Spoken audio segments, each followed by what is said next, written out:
राष्ट्रीय स्वयंसेवक संघ के प्रमुख मोहन भागवत ने नागपुर में आरएसएस के मुख्यालय के वार्षिक दशहरा समारोह में हिस्सा भी लिया और इस दौरान स्वयंसेवकों को संबोधित करते हुए मोहन भागवत ने कहा कि हमारी सेना की अटूट देशभक्ति और अदम्य वीरता, हमारे शासनकर्ताओं का स्वाभिमानी रवैया और साथ ही हम सब भारत के लोगों के दुर्मय नीति धैर्य का परिचय चीन को पहली बार मिला है। मोहन भागवत ने कहा कि पूरी दुनिया ने देखा है कि कैसे चीन भारत के क्षेत्र में अतिक्रमण कर रहा है। चीन के विस्तारवादी व्यवहार से हर कोई वाकिफ है।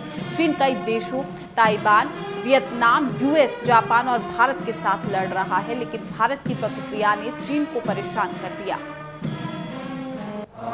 विजयादशमी को छोड़ दिया तो प्रत्यक्ष इतने कम स्वयंसेवकों की उपस्थिति में पहली बार ये उत्सव हो रहा है। योजना से ऐसा है क्योंकि उत्सव का तो आनंद है, सर्वदूर है। विजयादशमी अपना विजय पर्व है, सारे समाज में आनंद है, लेकिन कोरोना के कारण बंधन भी है। उत्सव का हर्ष मन में रखते समय ही इस पूरे कोरोना की कालावधि में उस बीमारी के कारण अथवा इस विशिष्ट परिस्थिति में अन्य कारणों से भी जो बंधु विदा हो गए दुनिया से, उनके स्मरण का विषाद भी है।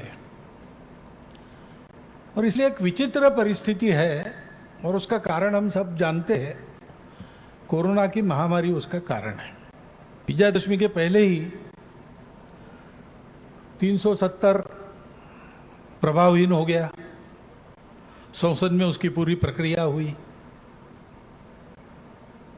बाद में विजयादशमी के बाद 9 नवंबर को सुप्रीम कोर्ट का असंदिग्ध निर्णय राम जन्मभूमि के बारे में आया और एक इतिहास बना।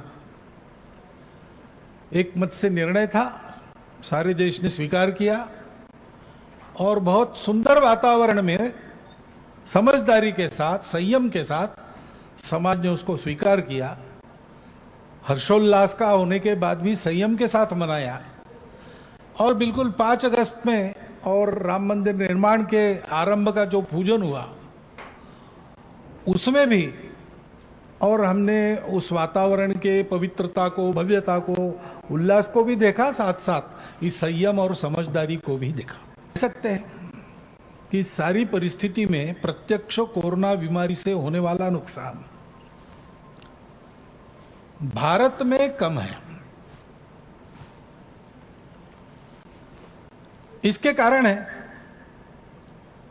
कोरोना की ये जो बीमारी है वो कैसे फैलेगी, क्या फैलेगी, इसका अनुमान पहले ही करके हमारे शासन प्रशासन ने बड़े सावधानी से जनता को सचेत किया। सावधानी के लिए नियम लगाए, सावधानी के लिए उपाय भी बताए, और केवल बताया नहीं, उन उपायों का निर्वहन हो, अमल हो, इसकी बहुत